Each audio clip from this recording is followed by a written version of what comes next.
নমস্কার বন্ধুরা, mother simple কিচেনের তরফ থেকে আমি অন্তশ্রী আপনাদের সকলকে জানাই স্বাগত। নতুন দিনের নতুন রেসিপি নিয়ে আবার হাজির হয়ে গেছি।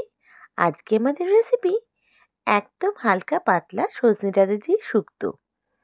একদম ঘরোয়া সিম্পল শুক্তো এই গরমের দিনের জন্য একদম পারফেক্ট আর হেলদি রেসিপি। চলুন দেখে নেওয়া যাক কী করে করছি আমি সজনে ডাঁটা দিয়ে এই শুক্তোর রেসিপি। না কোনো মশলা লাগবে না কিছু, একদম সিম্পলভাবে কোনো মশলা ছাড়া একটা সুস্বাদু শুক্তোর রেসিপি। একবার এইভাবে না বানিয়ে থাকলে এইভাবে ট্রাই করে দেখুন, আমার গ্যারেন্টি দারুণ লাগবে। চলুন শুরু করা যাক এই শুক্তোর রেসিপি।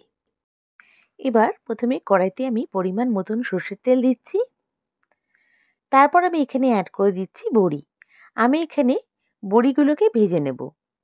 বেশ সুন্দর লাল লাল করে ভেজে আমাকে তুলে রাখতে হবে বড়িগুলো। দেখুন খুব সুন্দরভাবে ভেজে নিয়েছি বড়িগুলোকে, একদম লাল লাল করে ক্রিস্পি করে ভাজতে হবে। এই বড়িগুলো একদম মানে কড়া করে ভাজলেই ভালো, তবে এরকম লাল কালার আসলেই তুলবেন, বেশি আবার পুড়িয়ে ফেলবেন না, তাহলে কিন্তু ভালো লাগবে না। দেখুন একদম মচমচে করে ভেজে তুলতে হবে আমার বড়িগুলো। আমি সব বড়িগুলো বেশ সুন্দর করে ভেজে তুলে রাখছি। দেখুন সব বড়িগুলো তোলা হয়ে গেছে। এবার আমি কড়াইতে দিয়ে দেব করলা। শুক্তের মেইন আইটেম হচ্ছে করলা। আমি এখানে একটা বড় সাইজের করলা নিয়েছি। করলাগুলোকে আমি বেশ সরু সরু করে কেটে নিয়েছি। আমি এবার ভালো করে ভেজে করলাটা কিন্তু তুলে রাখবো। করলাটা বেশ সুন্দর লাল লাল করে ভাজতে হবে। দেখুন খুব সুন্দর করে লাল করে ভেজে আমি তুলে রাখছি সব করলাগুলোকে। এইভাবে ভাজলে পরে শুক্তোর কিন্তু বেশি তেতো হয় না আর খুব সুন্দর স্বাদটা আসে। এবার আমি দিয়ে দিচ্ছি কড়াইতে 1 চামচ রাঁধুনি।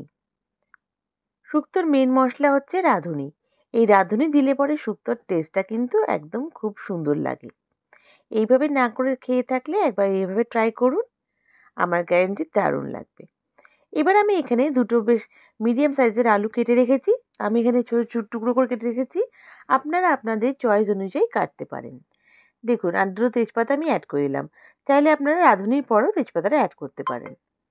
দেখুন দিয়ে ভালো করে একটু নাড়ি চাড়িয়ে নিচ্ছি। হালকা আলুটাকে ভাজা ভাজা করে নিয়ে এরপর আমি এখানে অ্যাড করে দিচ্ছি পেঁপে। এখানে আমি একটা মিডিয়াম সাইজের পেঁপে হাফ করে কেটে নিয়েছি, সেটা আমি পাতলা পাতলা করে কেটেছি, সেটা আমি অ্যাড করলাম। আর এখানে আমি অ্যাড করছি মিষ্টি আলু। একটা বেশ বড় সাইজের মিষ্টি আলু আমি কেটেছি টুকরো করে। পেঁপে আলু সব দেখুন একসাথে ভেজে নিচ্ছি মিষ্টি আলুর সাথে, বেশ সুন্দর করে ভেজে নিচ্ছি। আপনার কাছে কাঁচকলা থাকলে এই স্টেজে কাঁচকলাও অ্যাড করতে পারেন। আমার কাছে ছিল না, আমি তাই দিইনি। এখানে আরও কিছু সবজি চাইলে অ্যাড করতেই পারেন। দেখুন দিয়ে ভালো করে একটু ভেজে নিলাম। এবার আমি এখানে অ্যাড করে দিচ্ছি সজনে ডাঁটা। সজনে ডাঁটা ভালো করে ছাড়িয়ে আমি এখানে টুকরো করে কেটে রেখেছিলাম, সেটা আমি অ্যাড করেছি 200 গ্রাম মতো সজনে ডাঁটা। বেশ ভালো করে একটু নিয়ে দেখুন ফ্রাই করে নিচ্ছি। আপনারা চাইলে প্রত্যেকটা সবজি কিন্তু আলাদা করে ফ্রাই করতে পারেন, তবে আমি এখানে ঝটপট হালকা পাতলা সবজি শুক্তো করছি, তাই জন্য আমি খুব একটা আলাদা করে ভেজে নিইনি। এবার আমি এখানে একটা বড় সাইজের বেগুন কেটেছি, সেটাকে আমি অ্যাড করে দিলাম। এইভাবে করলেও খেলে কিন্তু দারুণ টেস্ট আসে। দেখুন সব সবজিগুলোকে ভালো করে ফ্রাই করে নিচ্ছি, সুন্দর করে ভেজে নিয়ে এবার আমি এখানে অ্যাড করে দেবো পরিমাণ অনুযায়ী লবণ। আর আমি এখানে দিচ্ছি একদম হাফ চামচ হলুদের গুঁড়ো। কোনো মশলা ছাড়া শুক্তো, তাই জন্য কোনো মশলাই এখানে অ্যাড হবে না।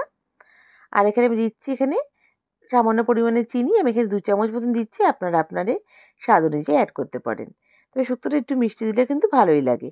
আর যেহেতু কোনো মশলা ছাড়া শুক্তো, একটু মিষ্টি মিষ্টি ভালো লাগবে। দেখুন ভালো করে ফ্রাই করে নিচ্ছি। আপনারা চাইলে এরপরে আপনারা একটু আদা বাটাও অ্যাড করতে পারেন, আমি দিইনি। এখানে কোনো মশলাই আমি অ্যাড করিনি, একদম হালকা গরমের দিনের স্পেশাল ঘরোয়া শুক্তো। এবার আমি এখানে আমার ভেজে রাখা করলাটা অ্যাড করলাম। দেখুন এবার ভালো করে আমি নাড়িয়ে চাড়িয়ে নিয়ে গরম জল অ্যাড করছি পরিমাণ মতন। গরম জলটা ততটাই অ্যাড করছি যতটা বেশ সবজিগুলো যাতে সেদ্ধ হয়ে যায়। দেখুন ভালো করে নাড়িয়ে চাড়িয়ে নিয়ে আমি কিছুক্ষণের জন্য ঢাকা দিয়ে কুক করছি। কিছুক্ষণ পর ফিরে এসেছি, বেশ সবজিগুলো কিন্তু একটু বেশি সেদ্ধ হয়ে গেছে, একদম মানে সবজিগুলো প্রায় 80% হয়ে গেছে। এবার আমি বড়িগুলো ভেজে রাখা ছিল, সেটা আমি অ্যাড করছি। কিছুটা বড়ি আমি ক্রাশ করে দিয়েছি।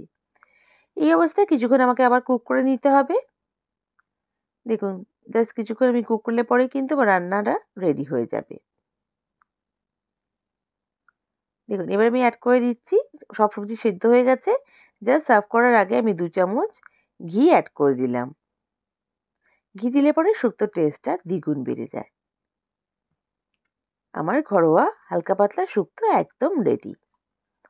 বন্ধুরা, আমার রেসিপিটা যদি ভালো লেগে থাকে প্লিজ লাইক করে সাবস্ক্রাইব করে আমার পাশে থেকে যাবেন। বেল বাটনটা প্রেস করবেন যাতে আমার রান্নার নোটিফিকেশনগুলো সবথেকে প্রথমে আপনারা পেয়ে যান। আর যদি আমার রেসিপিটা ফেসবুক পেজ থেকে দেখে থাকেন তাহলে আমার পেজটাকে লাইক করে ফলো করে দেবেন প্লিজ।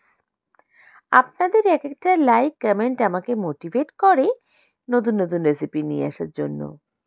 আর আমার এই রেসিপিটা কেমন লাগলো আমায় কমেন্ট করে নিশ্চয়ই জানাবেন। নেক্সট রেসিপি নিয়ে আবার হাজির হয়ে যাব। সবাই ভালো থাকবেন, সুস্থ থাকবেন। বাই। Thank you.